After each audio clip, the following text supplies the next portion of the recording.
में हम बाप से हमारा उम्मीदवार जीतेगा फाइनल। क्या लगता है भाई साहब, बिल प्रदेश बनाना ही आपका उद्देश्य रहेगा और कुछ काम भी कराएंगे? देखिए, सबसे बड़ी बात तो आपका जो प्रश्न है, क्वेश्चन आपने गलत पुट अप करा। क्यों महाराष्ट्र जो राज्य मराठों के नाम से महाराष्ट्र बना, पंजाबी के नाम मेरा क्वेश्चन इसलिए है कि कहीं न कहीं अपन सुनते हैं कि एक सबसे बड़ा उद्देश्य जो आपका कहीं न कहीं चलता है कि हमारी एक मांग रहेगी कि भील प्रदेश बनाना। इसलिए मेरा आपसे सीधा सवाल। देखिए, भील प्रदेश की मांग आज की नहीं है, हमारे पूर्वजों की मांग है। 1913 मानगढ़ धाम पर जब आदिवासी शहीद हुए थे, 1943 1543 आदिवासी शहीद हुए थे, उनका पहला सपना था कि भील प्रदेश बने और राजधानी बने मानगढ़। तो आज की मांग नहीं, ये हमारी मांग नहीं, हमारे पुरखों की मांग है, सबसे बड़ी बात। और रही बात भील प्रदेश की, आप जो बात कर रहे हो, तो भील प्रदेश की बात ऐसा है कि गुज्जरों के नाम से गुजरात बना, ठीक है, मराठों के नाम से महाराष्ट्र बना, और देखा पंजाबियों के नाम से पंजाब बना। ये तो देखिए, हर राज्य अपनी भाषाई संस्कृति बोली के अनुसार कहीं कहीं राज्य बने, और राज्य बनने चाहिए, क्योंकि जनसंख्या के अनुपात में राज्य बनता है, न कि आपका क्वेश्चन करना वो सुटेबल नहीं होता। और रही बात चुनावी मुद्दे के बारे में आप बातचीत करना चाहते हैं, मैं उसके लिए जवाब देने के लिए तैयार हूँ। तो ऐसे में अगर बात करें, ये ऐसे आपके और बीटीपी के मुद्दे करीब करीब आपके सेम होते हैं, ऐसे में आप क्या करेंगे? देखिए, मुझे किसी पार्टी से कोई नाराजगी नहीं है।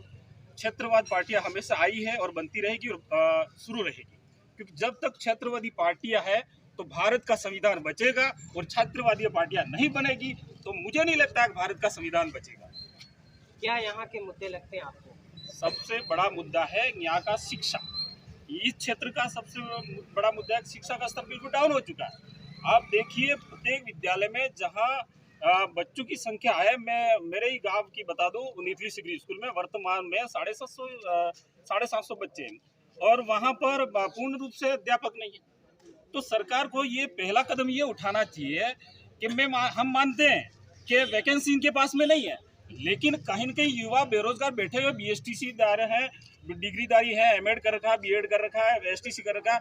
कहीं न कहीं सरकार को ये एक्शन लेना चाहिए कि डिग्रीदारी व्यक्तियों को स्कूल में लेना चाहिए, जैसे गेस्ट फैकल्टी के तौर पे लिया जाता है वैसे। तो कहीं न कहीं शिक्षा का स्तर मजबूत हो सकता है, हो नहीं सकता 100% हो सकता है, लेकिन सरकार चाहती नहीं है।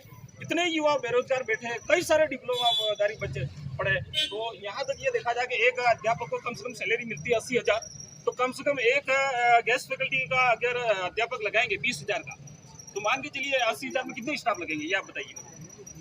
अगर बात करें, यहाँ आप कांग्रेस और बीजेपी को विरोध करते हैं, लेकिन आगे देखा जाए तो सरकार आप कांग्रेस को समर्थन। देखिए, मेरा पहला प्रश्न ये है, मैं किसी सरकार का विरोध नहीं कर रहा हूँ, मैं सिस्टम का विरोधी हूँ। सिस्टम में अगर सही काम होगा, मुझे किसी पार्टी से कोई विरोधाभास नहीं है, भले कांग्रेस हो, बीजेपी हो, BTP हो, आम आदमी हो, कोई भी हो, भारतीय ट्राइबल पार्टी हो, आदिवासी पार्टी हो, अगर अच्छा काम करते हैं तो सत्ता में कहीं नहीं आएंगे। अगर आप शिक्षा के क्षेत्र में अगर बेहतर काम नहीं करेंगे तो युवाओं को आक्रोश